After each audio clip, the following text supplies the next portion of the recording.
Hi అండి, అందరూ ఎలా ఉన్నారు? బాగున్నారా? నేను కూడా చాలా బాగున్నాను. ఈరోజు వచ్చేసి ఇంకో మంచి వీడియోతో అయితే మీ ముందుకైతే వచ్చేసానమాట.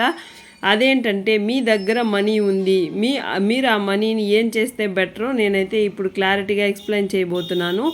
సో మన ఛానల్ ఎవరైనా ఫస్ట్ టైం చూస్తున్నట్లయితే లైక్ చేయండి, షేర్ చేయండి, సబ్స్క్రైబ్ కూడా చేసుకోండి. కామెంట్ పెట్టే ముందు వీడియో ఫుల్గా చూసి కామెంట్ అయితే పెట్టండి. అప్పుడే నాకు అర్థమవుతుంది మీరు వీడియో చూసారా లేదా అని చెప్పి. లేదంటే ఫస్టే వచ్చి కామెంట్ పెట్టేసి వెళ్ళిపోకండి. సో ఓకేనా? కామెంట్ పెడుతున్నారంటే మీరు వీడియో ఎండ్ వరకు చూసిన వాళ్ళైతేనే కామెంట్ అయితే పెట్టండి. ఓకేనా? ఇంకెందుకు ఆలస్యం, వీడియోలోకి అయితే వెళ్ళిపోదాం. సో మీ దగ్గర 1,00,000 రూపీస్ ఉందండి. సో 1,00,000 రూపీస్ని మీరు వడ్డీకి ఇస్తే మీకు ఎంత అమౌంట్ అయితే వస్తుందో నేను ఇక్కడ క్లారిటీగా ఎక్స్ప్లెయిన్ చేశాను. సో 1,00,000 రూపీస్ని మీరు 2 రూపీస్ వడ్డీకి, అంటే నేను మరీ ఎక్కువ వడ్డీ అయితే ఎక్స్పెక్ట్ చేయట్లేదు. సో అందుకని చెప్పి 2 రూపీస్ ధర్మ వడ్డీకనే నేనైతే చెప్తున్నాను. సో 2 రూపీస్ ఇంట్రెస్ట్కి ఇచ్చారనుకోండి, ఇందులో కూడా మళ్ళీ వచ్చి కామెంట్ చేస్తారు 2 రూపీస్ మీకు ధర్మ వడ్డీనా అది ఇది అని చెప్పి. సో వాళ్ళలో ఒపీనియన్ వాళ్ళండి, దాన్ని మీరు జడ్జ్ చేసే అవసరం ఏమి ఉండదు. మీకు నచ్చితే ఫాలో అవ్వండి, నచ్చకపోతే వీడియోని స్కిప్ చేసేసి వెళ్ళిపోండి. ఓకేనా? సో 2% వడ్డీ అనుకోండి, మీకు 2,000 అయితే వస్తుంది. సో 1,00,000కి గోల్డ్ కొన్నారనుకోండి, సో నేను ఎగ్జాక్ట్ చెప్తున్నాను, మిమ్మల్ని కొనమని నేను చెప్పట్లేదు. ఓకేనా? సో 1,00,000 వడ్డీ వస్తే 2% ఇంట్రెస్ట్తో 2,000 రూపీస్ అయితే వస్తుందన్నమాట మంత్కి. సో అదే మీరు గోల్డ్ కొన్నారనుకోండి, ఇప్పుడున్న గోల్డ్ రేట్ వచ్చి 22 క్యారెట్స్కి 6,815 రూపీస్ అయితే వస్తుంది. సో 24 క్యారెట్స్ వచ్చేసి 7,434 రూపీస్ అయితే ఈరోజు నేను వీడియో చేసే టయానికి ఇంతైతే ఉందన్నమాట. సో రేపు పెరగచ్చు, రేపు ఇంకా పెరగచ్చు, రేపు ఒక 15 రూపీస్ తగ్గచ్చు, అది మన చేతిలో లేదు. సో గోల్డ్ ఎప్పుడు పెరిగితే 100లో పెరిగిపోతుంది, తగ్గితే 10 రూపీస్ 30 రూపీస్ అలా తగ్గుతూ ఉందన్నమాట. సో ఇప్పుడు మా దగ్గర మా సైడ్ అయితే 8 గ్రామ్స్ ఒక సవరం అంటాము. మీరు ఎన్ని గ్రామ్స్ ఒక సవరం అంటారో కామెంట్ చేయండి. సో ఒక సవరం అంటే 54,120 రూపీస్కి అయితే మనకి 8 గ్రామ్స్ ఇప్పుడున్న సిచ్యువేషన్లో వస్తుంది.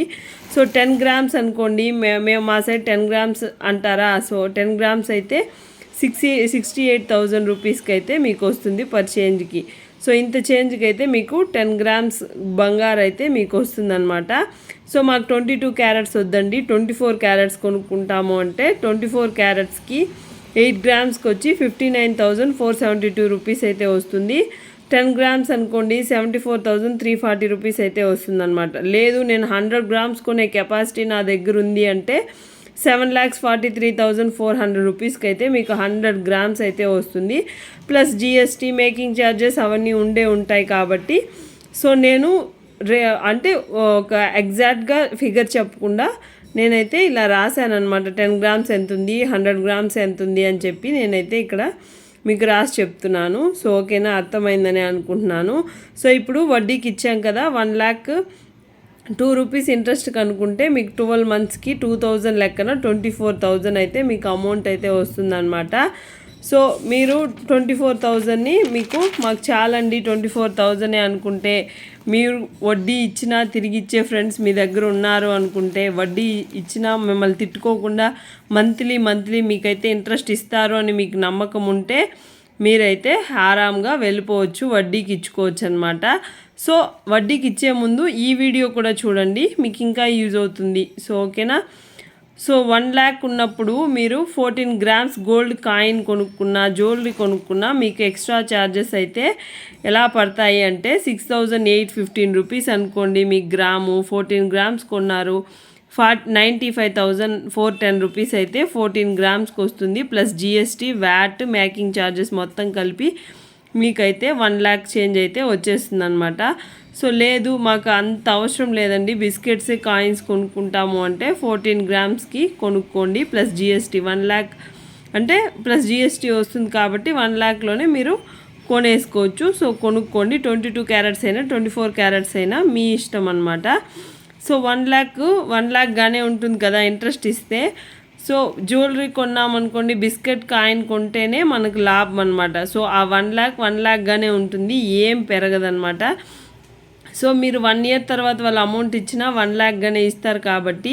సో అదే కానీ మీరు గోల్డ్ జ్యువెలరీ మీద కానీ బిస్కెట్ ఆర్ కాయిన్ కానీ కొంటేనే మీకు లాభం అనమాట. సో జ్యువెలరీ మాకు ఉందండి, మాకు జ్యువెలరీ అవసరం లేదు, జ్యువెలరీ ఉంటే మా ఆడవాళ్ళు వేసేసుకొని వేస్ట్ చేస్తారని మీరు ఫీల్ అవుతుంటే కాయిన్స్ ఆర్ బిస్కెట్స్ అయితే కొని పెట్టుకోండి. ఇప్పుడున్న ప్రజెంట్ సిచ్యువేషన్లో అబ్బాయిలు కానీ అమ్మాయిలు కానీ ఎవరు గోల్డ్ అంటే జ్యువెలరీ కాకుండా ఇన్వెస్ట్మెంట్ మీదగా కాయిన్స్ బిస్కెట్స్ కొంటేనే మీకు లాభం అనమాట. సో అలానే ఆలోచిస్తున్నారు అని నేను అనుకుంటున్నాను. సో అదే నేను మీకు చెప్తున్నాను అనమాట. అమ్మాయిలే గోల్డ్ కొంటారు, అబ్బాయిలు కొనరు అనేది ఏమి లేదు. ఇప్పుడున్న ప్రజెంట్ సిచ్యువేషన్లో అందరూ బిస్కెట్స్ కాయిన్స్ కొని అయితే పెట్టేసుకుంటున్నారనమాట. ఆర్బీఐతో సహా చాలా వరకు గోల్డ్ అయితే సేవ్ చేసుకుంటున్నారు. రేపు ఫ్యూచర్లో ఎంత పెరుగుతుందో మనకు తెలియదు కాబట్టి గోల్డ్ కొనేవాళ్ళు చాలా హ్యాపీగా ఫీల్ అవుతున్నారు. ఇప్పుడున్న రేట్కి నాకు గోల్డ్ వచ్చేసిందని చెప్పి. సో గోల్డ్ చిట్టి కట్టుకొని మేము తీసుకుంటామండి, లక్షలకు మేము ఆడిపోయేది అనుకుంటే 5,000 మీరు ఒకవేళ ఇంట్రెస్ట్కి ఇవ్వాలన్నా డబ్బుల్ని మీరు చీటీ కట్టుకున్న 11 మంత్స్కి 55,000 అయితే మీకు వస్తుంది. ప్లస్ 80% వేఏ ఫ్రీ కాబట్టి సో ఇది కూడా బెస్ట్ ఆప్షన్ అండి. మీరైతే జ్యువెలరీగా కొనాలి అనుకుంటే ఇలా అయితే మీరు కొనుక్కోవచ్చు అనమాట. 18% ఎక్కడండి ఫ్రీ, మొత్తం ఫ్రీ అవుతుంది కాబట్టి విఏ 18% వరకు మనకు ఫ్రీ ఇస్తారు కాబట్టి మనకు వచ్చి గోల్డ్ చిట్టి కూడా ఒక బెస్ట్ అనమాట జ్యువెలరీ కొనే వాళ్ళకి. సో గోల్డ్ చిట్టి కడితే మనకు 18% విఏ ఫ్రీ కాబట్టి సో మీకు ఇదైనా హ్యాపీగా మీరైతే దీని మీద ఇన్వెస్ట్మెంట్ పెట్టి మంత్ గోల్డ్ చిట్టి కట్టి గోల్డ్ అయితే తెచ్చేసుకోవచ్చు. సో ఆ తర్వాత ఇప్పుడు ఇది చూద్దాం. 14 గ్రామ్స్ మీరు గోల్డ్ కాయిన్ కొనిపెట్టుకున్నారు కాబట్టి సో మీ ఇష్టం. మీరు ఇప్పుడు ఈ 7,000 అయిపోతుంది నెక్స్ట్ మంత్కి, నెక్స్ట్ 10,000 అయిన తర్వాత అమ్ముకుంటారా, లేదంటే ఇంకా ఎక్కువైన తర్వాత అమ్ముకుంటారా, అది మీ ఇష్టం. సో నేను 10,000 అయిన టయానికి చెప్తున్నాను. 14 గ్రామ్స్ గోల్డ్కి 10,000 అయిందనుకోండి, 1,40,000 అంటే మీకు 40,000 ఎక్స్ట్రా అయితే వచ్చింది కాబట్టి సో ఇది కూడా మీకు బెస్ట్ అనమాట. సో మీరు ఇంతవరకు పెట్టుకున్న మీ ఇష్టం, ఇంకా పెరిగిన తర్వాత అమ్ముకున్నా కూడా మీకు హ్యాపీగా మనీ అయితే మంచిగా డబుల్గానే వస్తుందన్నమాట, అంతకన్నా తగ్గదు. సో నేను చెప్పేది ఏంటంటే గోల్డ్ కాయినే బెస్ట్ అనమాట. సో మీరు ఇలా గోల్డ్ జ్యువెలరీ ఆభరణాలకి మనం వాడుకోవాలి అనుకుంటే కొనుక్కోవచ్చు, కానీ ఆల్రెడీ గోల్డ్ జ్యువెలరీ ఉంది అని చెప్పి ఫీల్ అవుతుంటే గోల్డ్ కాయిన్ అనేది బెస్ట్ అనమాట. సో మీరైతే నో జ్యువెలరీ అనేది పెట్టుకోండి మైండ్లో. నో ఇంట్రెస్ట్ కూడా ఇవ్వకండి. ఇప్పుడున్న సిచ్యువేషన్లో ఎవడు ₹1 తీసుకుంటే మళ్ళీ ఇచ్చేవాడు ఎవడు లేడు. అంత అదేంటంటారు, అంత నిజాయితీగా ఎవరు లేరనమాట ఇప్పుడున్న సిచ్యువేషన్లో. ఆఫ్టర్ కరోనా ఒకలాగునింది, ముందు కరోనా ఒకలాగునింది అనమాట. సో అదైతే మీరు ఒకసారి గుర్తుపెట్టుకోండి. ఇంట్రెస్ట్కి ఇచ్చి ఫ్రెండ్స్కి ఇచ్చి వాళ్ళ దగ్గర ఎనిమి అయ్యే కన్నా మీరు ఎవరికి తెలియకుండా సైలెంట్గా వెళ్ళి గోల్డ్ మీద ఇన్వెస్ట్మెంట్ అయితే చేయండి. సో నో గ్యాడ్జెట్స్ కొనుక్కోకండి. చాలామందికి పిచ్చి ఉంటుంది, ఐఫోన్ కావాలి నాకు, OnePlus కావాలి అన్నట్టుగా మంచి బ్రాండెడ్ గ్యాడ్జెట్స్ మీద ఉంటుంది. సో అది కూడా నో అని చెప్పేయండి. సో నో కార్స్ అనమాట. కార్స్ మీద ఇన్వెస్ట్మెంట్ అయితే చేయండి. 1,00,000కి ఏం కార్ వస్తుందమ్మా అని కూడా కామెంట్ చేస్తారు. సో 1,00,000కి రాదండి. మీరు ₹1,00,000 ఉంటే మీరు కొనే ఉద్దేశం ఒక మైండ్లోకి వస్తుంది కాబట్టి నేనైతే చెప్తున్నాను. సో నో లగ్జరీ షాపింగ్ అయితే పెట్టుకోండి మైండ్లో. సో ఇవన్నీ మీరు నో చెప్పారనుకోండి, మీకైతే గోల్డ్ కాయిన్ మీదనే వెళ్తుందన్నమాట. సో ఓకేనా అండి, ఈ వీడియో నచ్చితే ఒక లైక్ చేసి, షేర్ చేసి, కామెంట్ చేసి వెళ్ళండి. అలాగే సబ్స్క్రైబ్ చేసుకొని వెళ్ళండి. బాయ్.